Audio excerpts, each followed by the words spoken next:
عايزين تاكلوا لحمة ليه؟ دي بتجيب نقرس. عايزين تركبوا عربيات ليه؟ ده مفيش أحلى من دفى الأتوبيس وزحمته. من حق كل إنسان يحلم إنه يكون أغنى إنسان في العالم، طالما هيسعى ويحقق ده من طرق مشروعة. وبرضه من حق أي إنسان إنه يرضى بحاله وما يتمناش أكتر من اللي في إيده ويقول الحمد لله كده اتعشت. لكن في الحالتين مش من حق حد تاني إنه يقرر للإنسان ده هو هيختار إيه. أنا بقول الكلام ده بمناسبة إن بقيت أشوف كلام كتير قوي الظاهر بتاعه إنه بيحث الناس على الرضا، لكن الباطن إنه بيحببهم في الكسل وعدم المحاولة. كأنه بيقول للي بيسمعه أنت ربنا خلقك كده، لو كان عايزك تبقى غني كان خلقك غني من الأول. وكأن كل أثرياء العالم اتولدوا في بقهم معلقة ذهب، أو كأن كلمة غني كلمة عيب وصاحبها مش هيدخل الجنة. وعشان تكون فاهم كويس قوي ومحدش يضحك عليك، الرضا أعظم نعمة في الدنيا، لكن الرضا بيجي بعد السعي، بيجي بعد انقطاع السبل، مش قبل كده. يعني لو واحد اتولد فقير بس راح مدارس وذاكر كويس واشتغل شغلانه بعد الظهر عشان مصاريف الجامعه والكورسات وعمل كل اللي يقدر عليه عشان يشتغل وظيفه احلامه وطلب من ربنا سبحانه وتعالى قبل كل ده، لكن ربنا ما جعلوش فيها نصيب فرضي بامر الله وهو مؤمن وعنده يقين ان ده في مصلحته ورحمه ليه، ده ساعتها اسمه الرضا، انك ترضى بقضاء الله. ودول اللي ربنا سبحانه وتعالى قال عنهم رضي الله عنهم ورضوا عنه.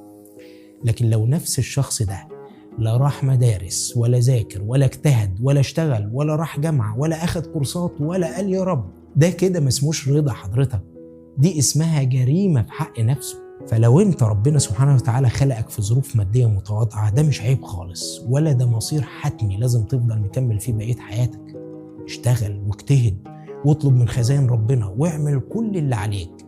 لو وصلت يبقى ده اللي في مصلحتك، ولو ما وصلتش يبقى برضه ده اللي في مصلحتك، وساعتها ارضى بأمر الله وارتاح. وهو ده يا جماعة الفرق بين الفقر وبين قلة الموارد، وبين دعوة الناس للرضا وبين تشجيع الناس على اليأس. وربنا موسعها عليه وقاعد يحبب الناس في الفقر. المثل بيقول الفقر مش عيب، صح؟ لا، أنا عايز أصحح لك بقى المثل ده. قلة الفلوس هي اللي مش عيب، لكن الفقر عيب. والفرق كبير قوي، لأن مش كل اللي ما عندهمش فلوس فقراء، ولا كل اللي عندهم فلوس أغنياء. ودي مش فلسفة والله، أنا هبسطها لك. لو أنت عندك مليار جنيه في البنك، ربنا يدينا ويديكم يا رب، بس حضرتك لسه عينك على المليار التاني، جالك المليار التاني بقيت تبص على التالت، وفضلت هكذا في السباق اللي ما بيخلصش ده، عمال تجري ورا سراب عمرك ما هتوصل له. الفلوس بالنسبة لك بقت رقم بيزيد على عداد، لا بتستفيد بفلوسك ولا بتفيد بيها غيرك، ولا عندك أصلا وقت تصرفها، انت عايش بس عشان تجمعها. هل انت كده تعتبر غني؟ انت معاك فلوس بس الموضوع بالنسبة لك بقى هواية، زي هواية تجميع الطوابع أو تجميع العملات القديمة، عايش بتجمع فلوس، لكن مش ده الغنى. الشخص الغني هو الشخص الشبعان، ودي حاجة ملهاش علاقة خالص بالفلوس.